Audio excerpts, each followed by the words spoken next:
I found out what my town really celebrates on Easter Sunday. I fucking hate Easter. And it all goes back to that dirty town. I know what they do there. I know what they are. This is the story of what happened on an Easter Sunday years ago.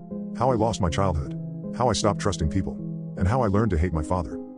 I had just turned 16. Raised by a single dad. Our relationship was strained.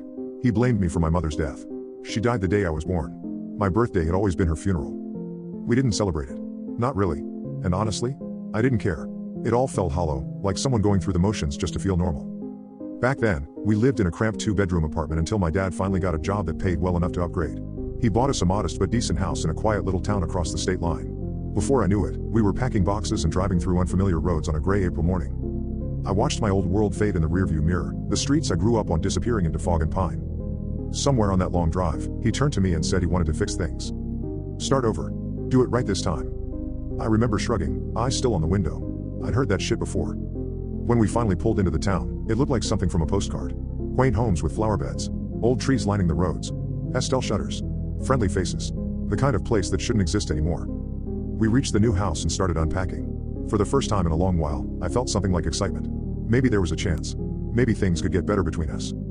That night, some neighbors invited my dad to a welcome meeting. Just him. I wasn't invited, but the teenage rebellion in me didn't like being left out. Curiosity pulled me in, and boredom sealed the deal. I snuck out after him, creeping through the dark streets, until I found the town hall. The back windows weren't latched. One was cracked just enough for me to hear. Most of it was small talk. Boring, polite nonsense. But then I heard something that made me stop.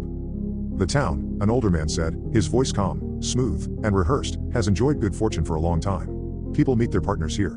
Promotions come quickly. The crops are tall, and the seasons are kind. I pressed closer, my breath catching.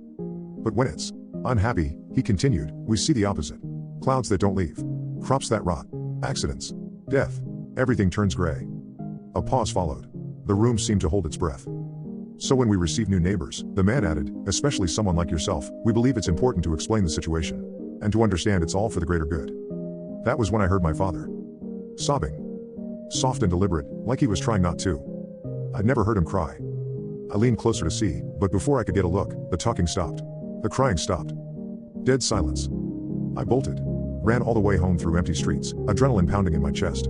I didn't stop until I was under the covers. When he returned later that night, he wasn't the same. He smiled too much. Said too little. He moved like he was wearing his own face like a mask. His eyes were hollow. His jaw clenched.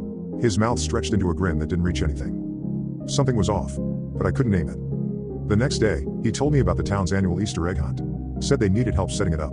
Volunteers usually laid out eggs for the younger kids to find. The hunt took place in the woods just outside of town. He said I should